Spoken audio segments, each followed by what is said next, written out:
Hey everyone, Tim Clapham here from hellolux.com, and this is the c4d215 course for FX PhD, and this is week 3.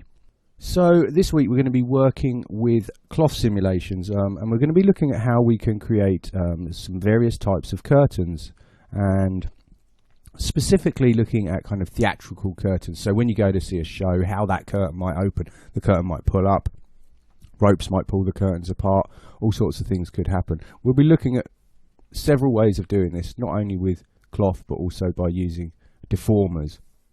Now it's a little bit of a cliche maybe, you know, having your show open with the curtains open, or at the end the curtains drop down and it says the end, but you'll find these kind of things pop up a lot through your career of working in 3D. Maybe you just need to create a curtain for a psycho scene.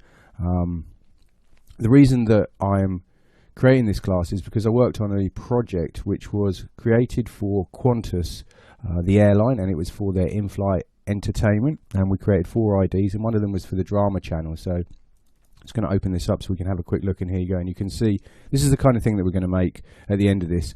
Not the whole ID, but just one of these curtains, and we're going to look at several ways that we can create all these decorations with tassels, using hair, using cloth, etc. And we'll also create some materials and add a little bit of lighting at the end.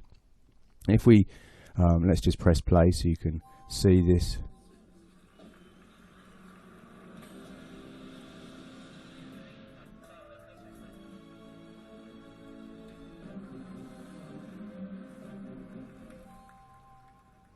Okay, so you can see that as we travel through, we have some very formal, heavy curtains. We have these curtains being pulled apart by a rope. Here, the curtains are much lighter. And then finally, these are quite stiff and they're pulled apart by some sticks. And then these curtains are pulled up, and these have got like tassels on the bottom that react to the movement of all the cloth. I'm going to try and cover something from all of those styles of curtains, as well as looking at a couple of other little tricks. So of course we could just add in a plain object and set this to be +Z. If we make that editable, we could pin some of these points up here, create a quick cloth sim. But the thing with cloth is, the thing with curtains is they're quite interesting in the shape. You know, big heavy curtains that you get in a theatre, they very rarely would ever be flat like this. So maybe it's a good idea to start by modelling the shape of your curtains from the beginning, so you get that nice undulating shape, which will work really well with the shaders and the lighting, and help sell the effect. In Cinema 4D, probably the easiest way to make this is to start off with something like a formula spline. So if we come to our spline menu and add in a formula spline, you see it's creating this kind of curve for us already. You need to be careful though, because the subdivisions are a little bit low. But obviously we're going to have more than one of these sine waves creating our curtain. So I'm going to set this to be XZ first of all, so that if we look down on it, you can see the shape that we have. Now we have this formula in here already, which is using the sine wave and pi. And I'm certainly no maths genius, but I know that we can just mess around with a few of these parameters. So we could say set this to be 10. And see what happens, and you can see that makes the distance along the x-axis, because this is the x parameter, much smaller. You know, we could obviously increase that, and it makes it much longer. So we need to balance our x for the distance of that one sine wave with y, which is the height of it. And I'm going to set this to be 7, and I'm going to set the y value to be quite low, around 3. And then what we can do, if we just, it seems to have disappeared, but it's just small. Like so. Then what we can do is we can repeat it by increasing the value of the Tmin and Tmax, or taking this lower. So we could say -10. And you can see that what happens then is it repeats the sine wave. It's starting to look a little bit clunky, but that might be quite interesting. Let's set the Tmax to 10, and it's going to get even worse. There's just not enough samples along there to show that. So we can take our samples parameter and set that to say 100, and look at that. You can see that we immediately get a much smoother curve. If we set that to say 500, It looks very, very smooth. But the problem here is if we press C and then come to points mode, look at all the points that we've got. So we're going to have so much geometry. So you really need to find the right balance. So let's just undo there. So we're back to 100 samples. And I'm going to set this to -15 to +15. And I'm going to set the samples to 60. And you can see that what's happened here is we've ended up with a kind of just a zigzag pattern. Once we use this to create some geometry, we can then obviously put that into a hypernerve subdivision surfaces, and we can smooth that out, and we can generate as many polys at render time as we may need. But you do need to make sure with cloth that you have enough detail. But also, if you have too many polygons, then it's going to slow the whole simulation down. Let's just grab this formula, hold down the Alt key, and just drop that into an extrude NURBS. Okay, and I'm going to set the extrude movement Z to be 0, and instead of that we're going to use the Y parameter, and let's set that to say 200 and switch this so that we can see our lines.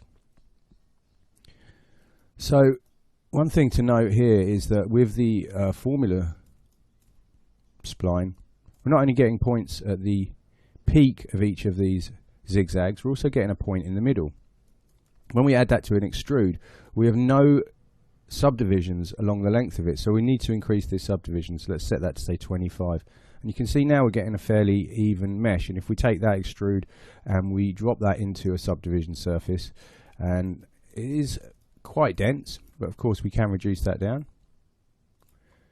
But you can see now that we're getting quite a nice shape. In fact, if you wanted to make some corrugated roofs, then this would probably be a pretty good approach as well. Now, of course, it's so regular, it's ridiculous. I mean, nothing in real world would ever be this precise. Even if it's made with a machine, it's still going to have imperfections. And if we're talking about something like cloth, then this is far from ideal. So what we need to do is we need to kind of break this regular pattern up somehow. If we select our formula spline, what we could do, for instance, is hold down Shift and let's add in a random effector. And if we set this to be a deformer and deform points, okay, and of course that's a little bit extreme. So let's just zero these out. And what we could do here is just look at making these very small values, you know, like so. You can see that we're starting to get a bit more of an irregular pattern. We're getting a little bit of pinching and stuff though, because there are probably too many points. Let's switch off the subdivision and have a look at what's happening here, and there we go, and you can see the result. And it's almost like, because we've got so many points, you know, places like this are occurring, and that's where you're getting the pinching. The problem with the formula spline is it's great for creating something like this, but the points are defined by the formula, and we can't change it to a B spline or even a linear spline and things like that if we wanted to. Let's just get rid of that random effector for a minute.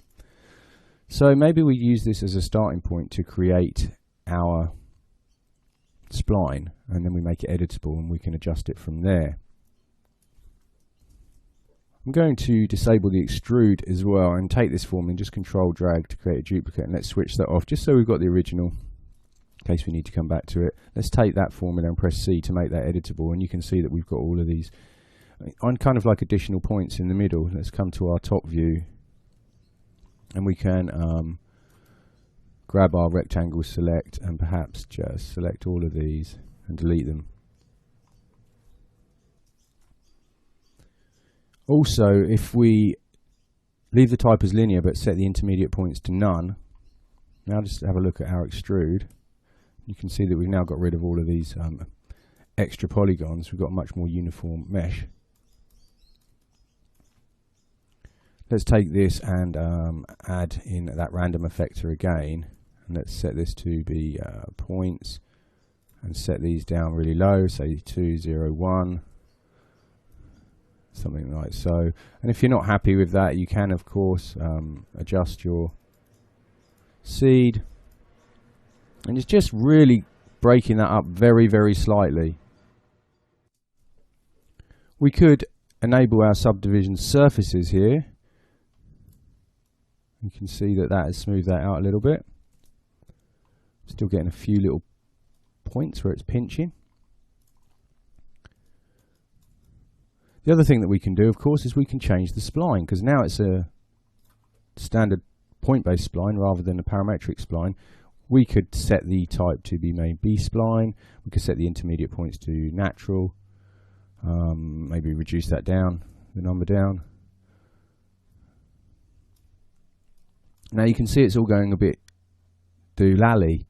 The reason for this is because we still have that random effector in there. So now we've added all those intermediate points. The random effector, which is working as a deformer, is actually deforming all of those intermediate points as well. And because we've set this to have a natural distribution of those points, although we can't see them, they do exist. You can see them in the mesh. If we switch that off, you can see that now we're getting the same result as we did before, but because we've switched our random effector off, we're back with a really nice, even mesh. So what we really want to do is we want to set that back to linear with no intermediate points. And then we want to enable our random effector, and let's just control drag to keep a duplicate of that. If we then take this formula spline, this one down here,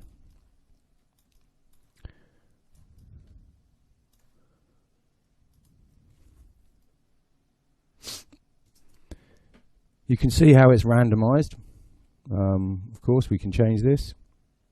And then once we're happy with it, we can just right click on the spline, choose current state to object, and then we can essentially delete that. We've still got a backup of it down here, and now this spline is deformed, and we can add our intermediate points, and we haven't got that deformer on there more. So if we set this to B spline, natural, 2, there you go, you can see the result.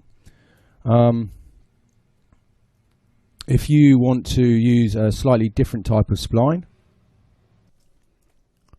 you could perhaps choose like a Kima or a cubic spline, and you can see that the spline actually passes through the points there, and maybe that's more of an interesting shape for your curtain. There you go, and you can see that it's definitely looking a little bit more natural and a bit more organic, a little bit more randomized. But what we need to do if we're going to work with cloth is we need to find the balance of the number of polygons to the amount of detail that we want. Because as I said before, the higher the polygon count, the slower the simulation. And when you're experimenting, you really want those sims to run as fast as possible. But at the same time, you don't want to be working with too low resolution mesh because you just won't get the detail and the interesting shapes that cloth can give you. So for this curtain, I'm going to choose to use a B-spline. Natural distribution of my intermediate points and a number of 2. If we reduce that down to 1, you can see how that reduces the number of polygons and basically the density of the mesh. I think that's probably about right. So once I've got to this point, I'm going to take that extrude. I'm going to just create a duplicate of this. So I've got my original, and let's just take this extrude and just press C to make this editable. So now we have all of these points to deal with. So let's just call this curtain, and let's have a look at a few different ways that we can rig this up to behave in a cloth-like way. To make things a bit more interesting, let's create a new material, and let's call this red curtain. And for the colour, let's choose like a deep sort of red, something like so. Maybe a little bit brighter. In fact, how about we add in a gradient instead? And if we open this up, let's set this to be that deep red. Pull this up. And let's make this white, a kind of gold colour or something like so.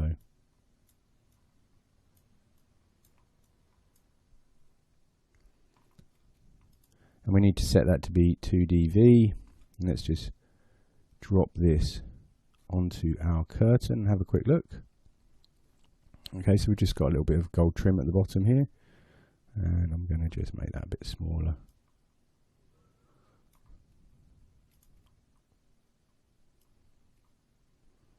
Come back to the basic tab. Let's switch off the specular and let's use Lumus in the luminance channel instead. So if we enable luminance, come down to the texture, and let's add it in effects, Lumus. Let's open up this shader. Under the shader tab, let's uncheck active. We don't want any diffuse color. We just really want to look at the specular highlights. And the nice thing with Lumus is that we can have multiple speculars, which is very nice. So for specular 1, I'm going to switch that off. For specular 2, I'm going to use like a kind of nice red color, something like so. And for specular 3, I'm going to use a fairly bright red, something like so.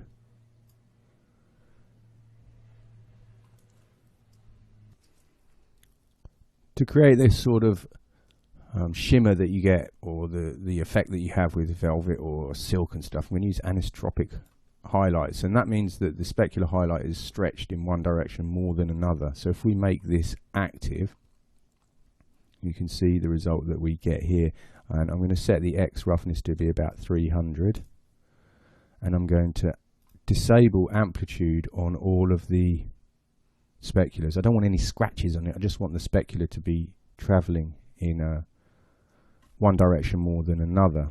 Let's just come back to specular 2. I think that we need to reduce the intensities of these, so let's set that to about 35. Let's make it a bit bigger, and let's come to specular 3. And what I want to do here again is reduce the intensity, so I'm going to set this to be, say, 25 with a size of 120. Let's just render and have a quick look, and there we go, and you can see that's starting to take on that sort of silky look. We can take this even further. If we come back up to the luminance channel, let's come to our color channel, and let's take our gradient and copy this, come back to the luminance. We don't want to lose our Lumus shader, but I want to combine this with some other effects. And one of the nice things about cloth is that as you look at the edges of it, it seems to get a little bit lighter, and we can use the Fresnel shader to help create an illusion of that. So I'm going to drop this Lumus shader into a layer shader and open this up. First of all, let's click on the shader button and paste channel, and that's going to paste our gradient in. And now if we render, you can see that we just have the gradient in the luminance, and it's just very bright, and we've lost all of the tone. But what I want to do is add in a Fresnel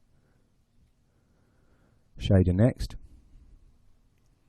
Now, of course, we don't get the correct preview in here, but if we render this, you can see that as the polygons face us, we take this end of our Fresnel, and as the polygons turn so that they're kind of perpendicular to us, it takes this end. So we get these nice bright areas on the edges that are kind of facing away, well, not facing away, but at right angles to the camera.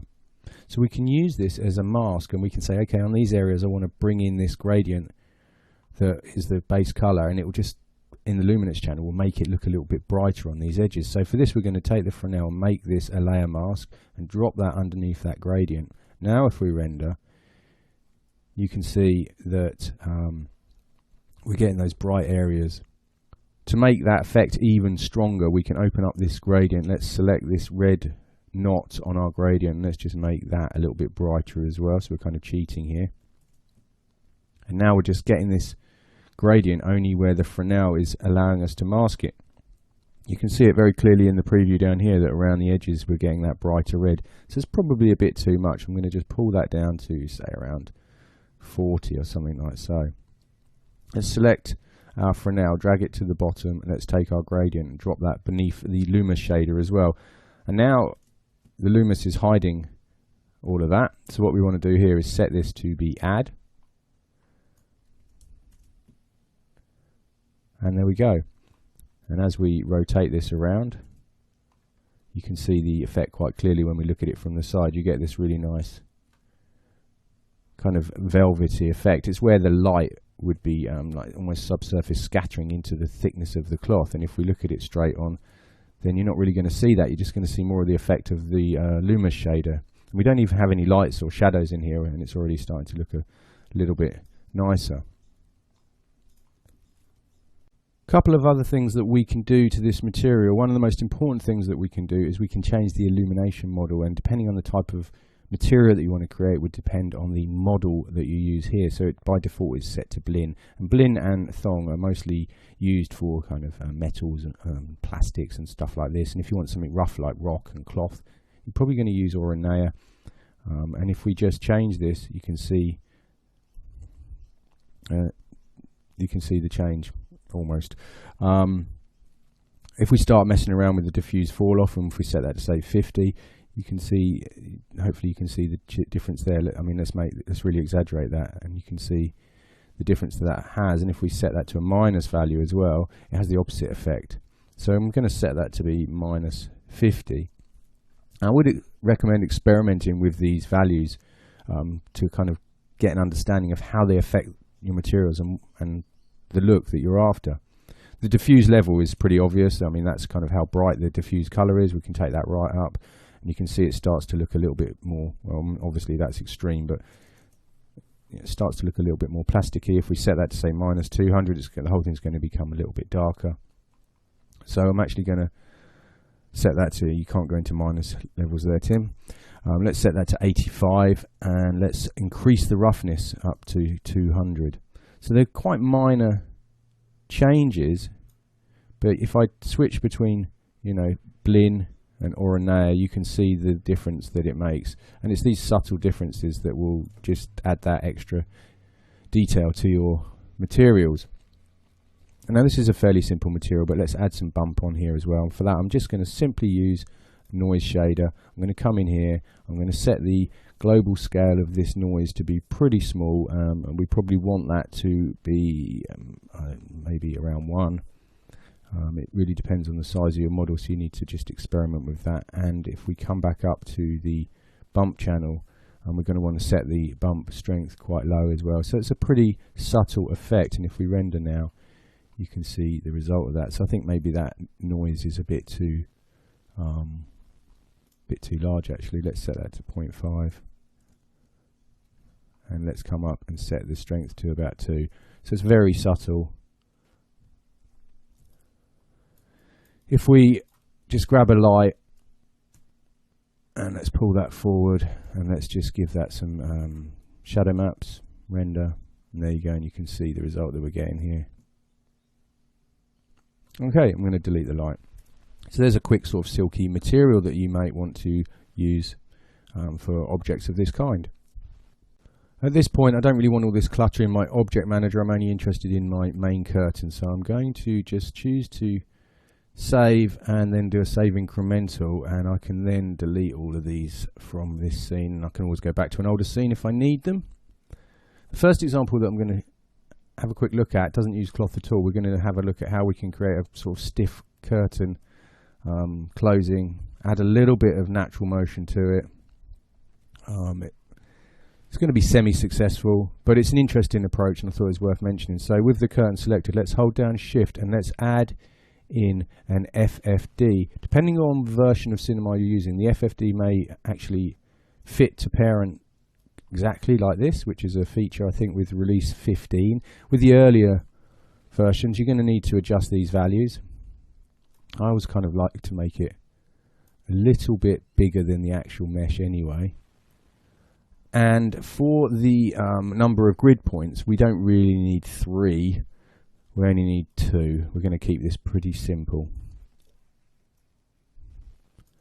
Now there's a few different ways you can animate the FFD. Let's look at the simplest way first of all. If we make sure we're in points mode, let's bring up our live select and select these 2 points here. And what we can do is we can actually kind of move this backwards and forwards, and that's going to squash our curtain. It's not a very natural motion, but it's the kind of foundation of something that you could develop into a bit more of a interesting solution.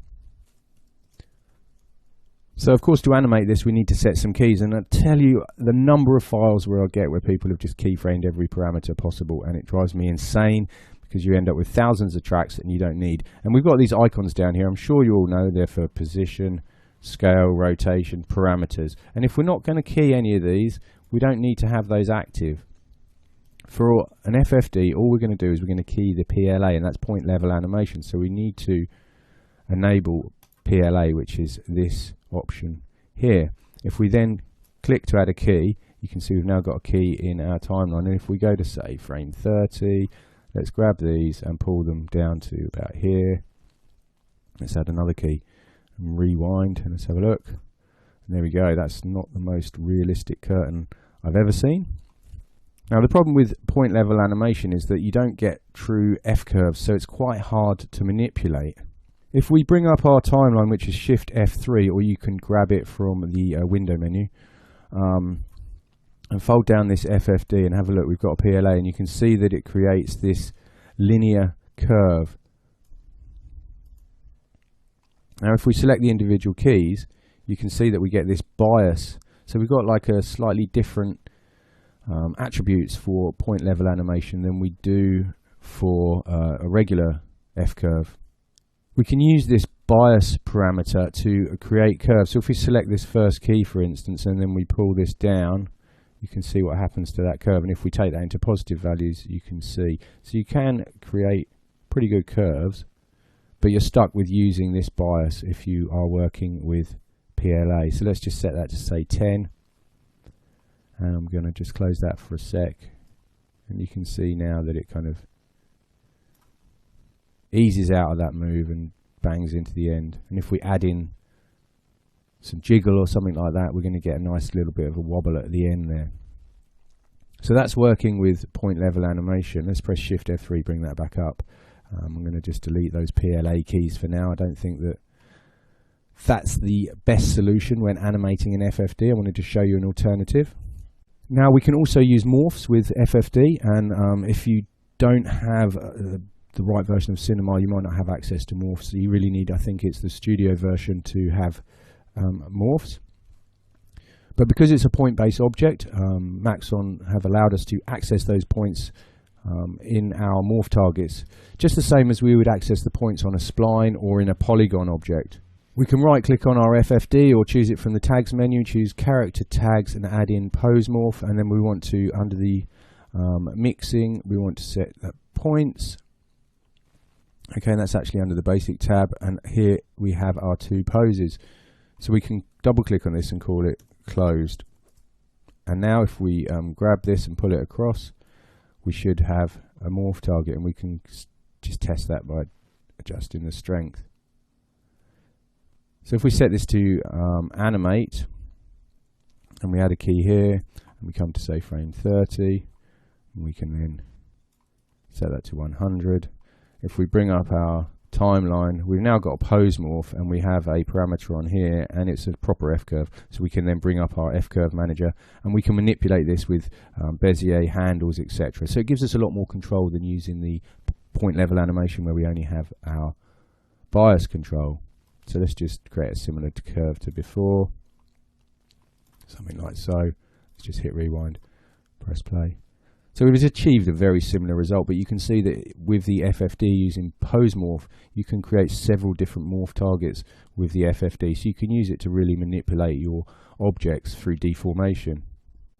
Now, of course, this is like far from convincing, not very good curtain sim at all, but I really wanted to show it to you just to show you how you can use like a deformer with pose morph.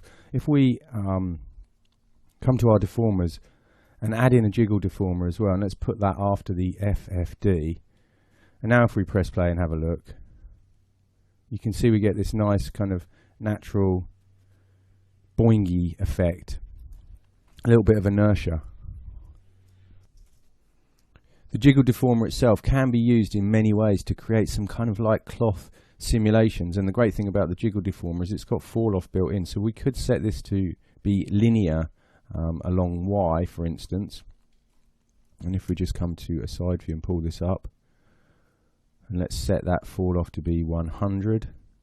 Now if we just press play and have a look, and you can see that the jiggle effect, let's set that jiggle stiffness down to about 10, and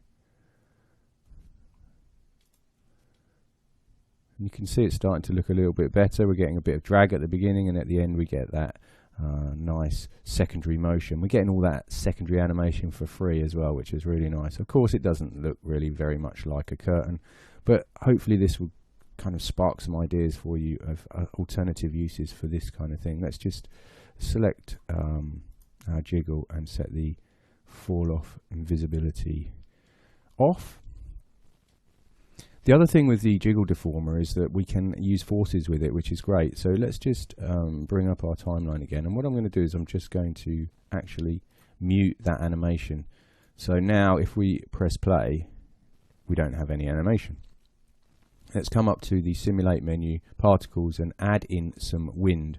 If we select our jiggle deformer, switch to the forces tab, we can drag that wind in there. So these forces such as wind, turbulence, gravity, etc. can all be used with the jiggle deformer, and it can create some really natural organic motion without actually having to run real simulations like a cloth sim, or a dynamic simulation or soft body, etc. You'll also notice under the forces tab of the jiggle deformer that we have a gravity parameter. So, we can set that really, really low. We can use a vertex map to control that. And if we press play now, you can see how that takes effect. And let's set that to something a bit more reasonable. Just that little bit of gravity will help to make it look more natural as well. We have let's just set that gravity to 0 for a sec. Let's select our wind object. And we can leave the wind speed at, say, 5. Let's add some turbulence. Let's say like 35. Let's reduce the scale of that down to maybe 50. And how often do we want that to happen? Let's say 10%. And let's just press play and see what happens. And there you go. And you can see the wind affecting that. Again, the turbulence is a bit obvious. Maybe you want to increase the scale. That looks a little bit better. It just looks like a little bit of cloth blowing in the wind, and we haven't got any cloth sims going at all. If we then come to our jiggle and add in, -5, a little bit of gravity, you can see the result. Let's bring up our F curves again. Let's switch to key mode, and let's just drag this across so that it doesn't happen until frame 25. Let's just enable that. And there you go. Still not the most convincing simulation you're ever going to see. But it's going to be very reliable. We can cache this, and it definitely has a lot of other uses. The jiggle deformer is a great deformer. Okay, so that's one quick example of creating a kind of almost cloth-like behavior without using any cloth. And then we looked at using the FFD for deformation with point level animation, and also using pose morphs with that. And then we added in our jiggle deformer, and we've used some forces with it. So, quite a few features covered there that have a lot of uses in other parts of your projects, no doubt. Okay, so let's just save this and then save incremental, and let's just grab these and delete them and grab that wind. Now let's just leave that in there actually. So here's our curtain. We're back to where we were before, nothing happening. What we can do now is we can look at working with cloth. To speed things up, I think we probably have a bit too many polys on here. Maybe not for a real job, but maybe not enough for a real job, but for this class I think maybe there's a few too many, and we could probably get a quicker playback, etc. if we use a slightly less dense mesh. So what I'm going to do is I'm going to go back to the scene that we had splines in, where we built the initial curtain. Okay, here we go. So here's the original scene. Let's just hide that curtain for a second and enable this extrude. And if we select this formula spline, we can just reduce the number of points to 1. You can see that reduced the density. Now let's maybe increase the amount of, or the height of these ripples. And we can do that just by setting that to be like an Akima or a cubic spline. If we take this and just drop this into their subdivision surfaces and enable that, it'll give us an idea of what it's going to look like once it's been subdivided. And I think that looks okay. So let's take this extrude, copy this, Close this down, and let's just paste that into here. And we can drop that material on there and take that. Let's just press C and put that into our subdivision surfaces and delete that other curtain. And there we go. And if we enable that, and there we go, you can see the result. And if we render, you can see we're getting quite a nice curtain sort of effect. So now we're going to use cloth.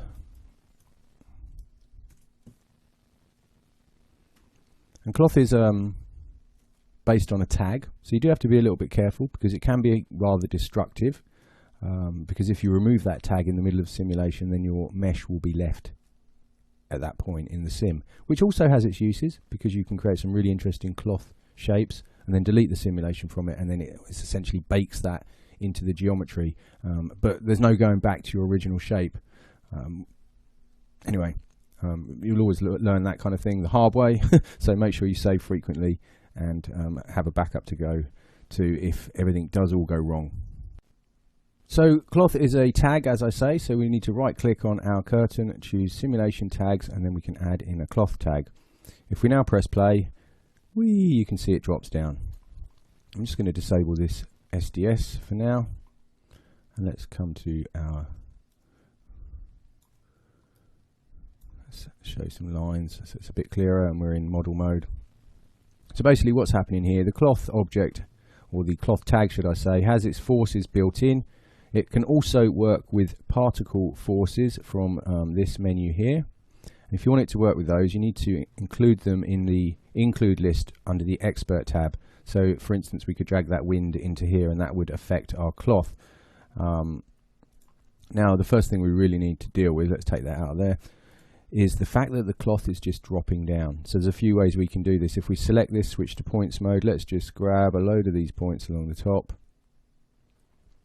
Select the cloth tag. Under the dresser tab, we have this fix points and we can click set. Now if we press play, you can see the cloth drops down.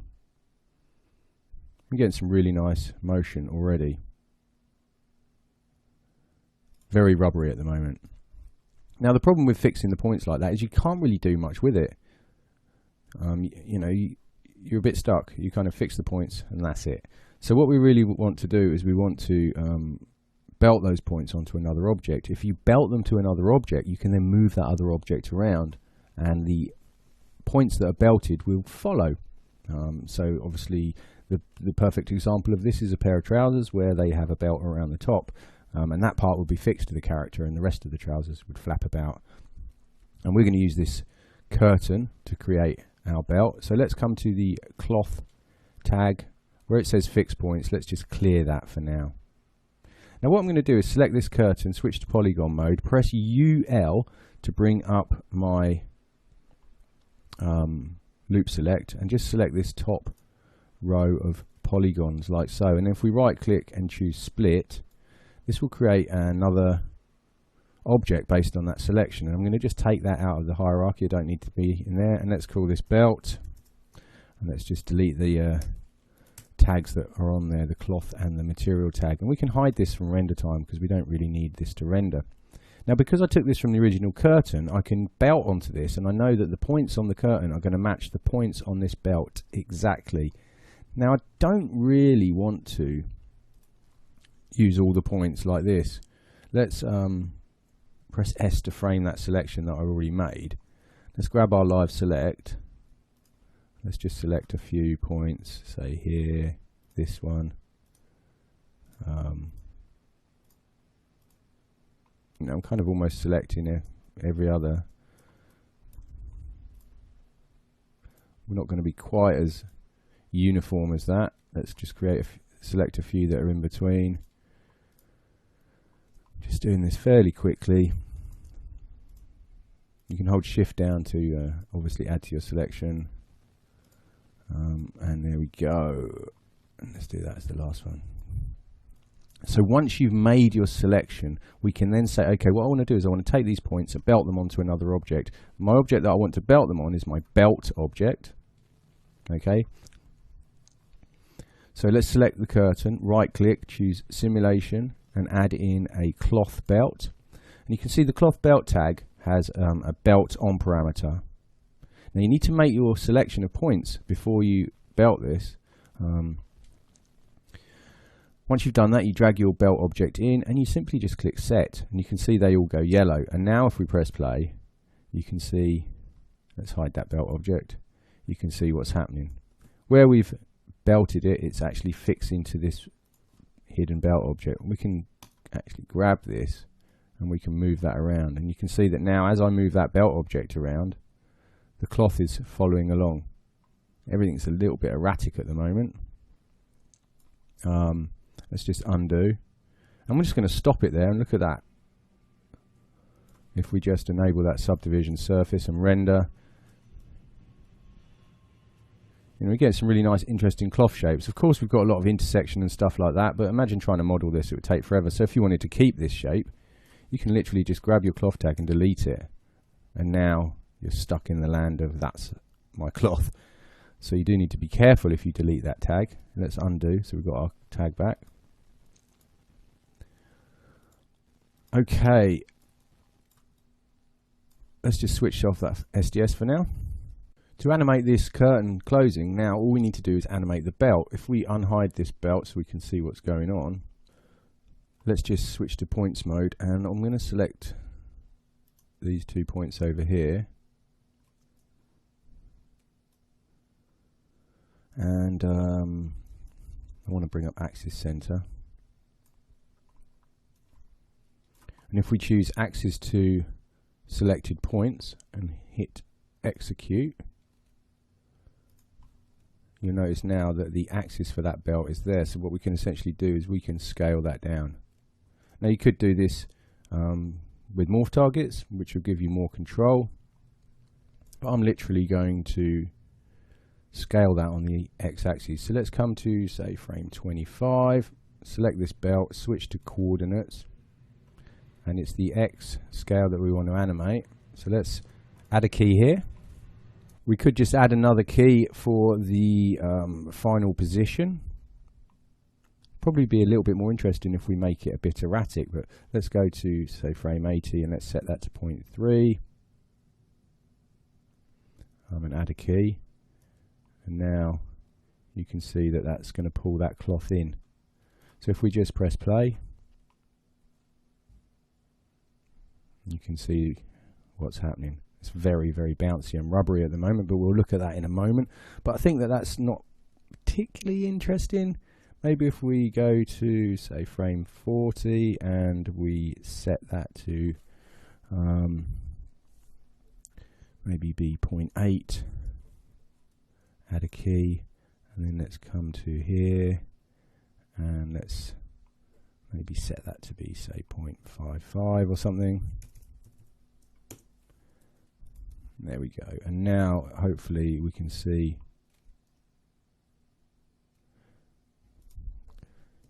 Let's bring up our timeline. And there's the curve. So what we want to do here is maybe just like make these a bit more erratic. Something like so. Let's have a look now. Alright, I've kind of done that a bit extremely, but you get the idea. And you can see that that pulls in a more kind of human way. I've definitely made that too erratic. But I think the problem we've got at the moment is our cloth is just going a bit crazy, bouncing around all over the place. So there's a few things that we can do to solve that. We can make the cloth heavier. We can increase the number of iterations, which essentially will increase the stiffness. So let's select the cloth tag, switch to the tag tab. Now iterations is probably one of the most important parameters to control the look of your cloth. By increasing the iterations parameter, we can increase the overall stiffness of the cloth. So if we set this to, say, 100 and press play, first thing you'll notice is that everything happens a lot slower. But you can see that the way that it's behaving is a lot more stiff. It's not bouncing around. It hasn't got that rubbery feel so much. it's almost as if that is a bit too high. So let's set that to 10, press play, and everything's going to be a little bit quicker. And there you go. The other thing that we can do is we can come down here and we've got a mass parameter, and we can change the mass of it. Now the great thing about all of these parameters here is they've got a map slot, so you can drop a vertex map in there. So what we could do is we could say if it was a character with a pocket, where the pocket is, there's twice as much cloth, it's going to be twice as much mass there essentially. So we could, if we wanted to, if this had a really thick braid along the bottom, we could select all these points, we could create a vertex map, drop it into here. Wherever that vertex map is 100, it's going to use this mass value. Wherever it's 0, it's going to use the lowest amount. So you'd probably want to set that to be 100 and the rest of it to be 50 or something like that. But what I'm going to do is I'm going to just do the mass overall and set that to 100 and press play. And the difference is pretty subtle, but if you play around with these parameters and change the iterations in the mass, the amount of stiffness, whether it's rubbery or not, and you can see all the different kind of characteristics you can get out of that cloth engine, depending on whether you're simulating, a wetsuit, or whether it's like a silky piece of cloth, or whether it's really heavy velvet, etc. And it's kind of getting a grasp of these parameters, which is going to give your projects that extra edge of realism. The other thing that we can do is we can come to the Expert tab, and you can increase the number of subsampling. So if you increase the iterations and the subsampling together, you can create cloth that is incredibly stiff. So if I set that to say 100 and set this to say 6, the worst thing about this is that everything's going to become incredibly slow, but watch the behavior of the cloth. You'll see that it's now really, really stiff. There's hardly any movement in it at all. So it's almost like cardboardy cloth. So obviously that's a bit extreme, but we could say set this to 4, and I'm going to set this back to 10. To help with the realism, we can add forces to this. Now the cloth tag has forces built in, and you can see that it has gravity set already. We can add a little bit of global drag, which can help stop that kind of crazy cloth behavior that you sometimes have. We can also add in some wind. So let's just set that crazy high at 10 and have a look. Okay. Because of the mass of the cloth, it's not having actually that much effect. If we set that to 10 as well, hopefully we can see, yeah, you can see the effect of the wind now. Let's just exaggerate that to the extreme. And there we go, and you can see the wind is definitely having an effect now. Someone's left the window open.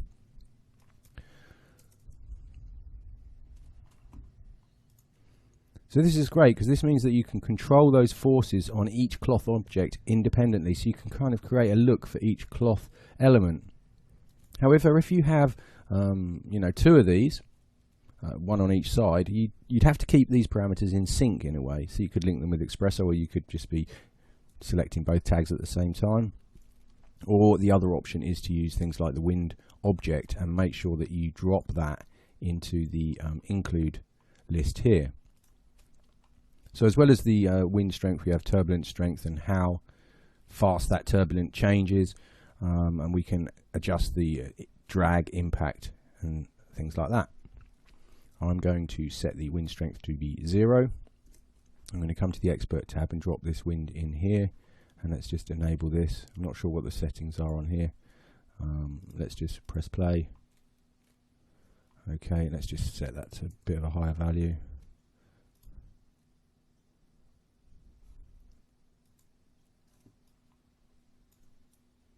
We can set this to be a force. There we go. And depending on the mass of your object, you will need to adjust the wind speed.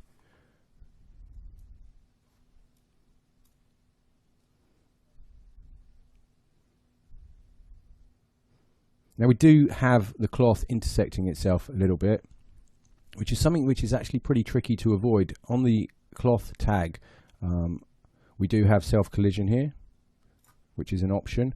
You will find that when you use that, it slows down the simulation incredibly, and to be perfectly honest, the self-collision isn't great. It will still intersect sometimes, so you do need to be a little bit careful of that. But we are being quite erratic with the motion and stuff here. If we enable our SDS and have a look at our cloth, you can see it's starting to look quite nice. You know, these kind of things can only really be achieved through simulation. It would be a real bind to animate this kind of stuff. The jiggle deformer would certainly help, but as you can see, we're getting quite a nice result. Now, you do need to make sure that if you're going to render this kind of thing, you should bake it out, cache your animations, and lucky for us, the cloth tag has a cache tab here. I'm just going to switch off that self-collision, and we can just hit calculate cache.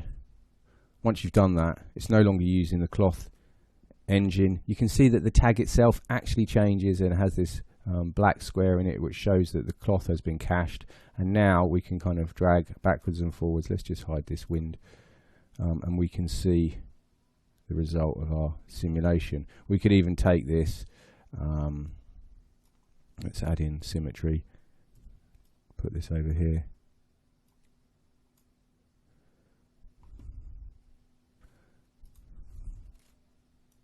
Something like so. And there we go, and you can see now that we have our curtains opening. Now, of course, it doesn't look very good because both sides are perfectly symmetrical, and you really want to simulate that for each side. But when you're R&D and stuff, that's a good way to see the result that you're going to get.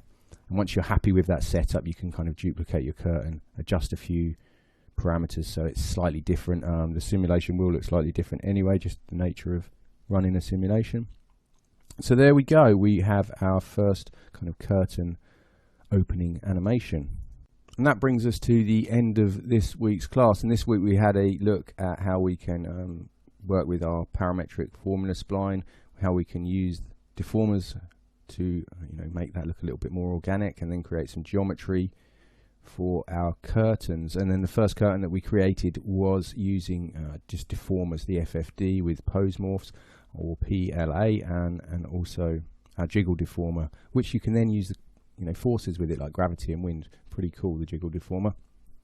And then finally we built this simple curtain using cloth, which we belted onto some other geometry, and then we added in some forces using the tag, and then also using particle forces. Next week we're going to carry on, but we're going to look at how we can use things like hair to add tassels, and we're going to build another material. This is more of a silky material. We're going to build more of a velvet sort of material, very similar look but a different approach, which will give you another material for your library.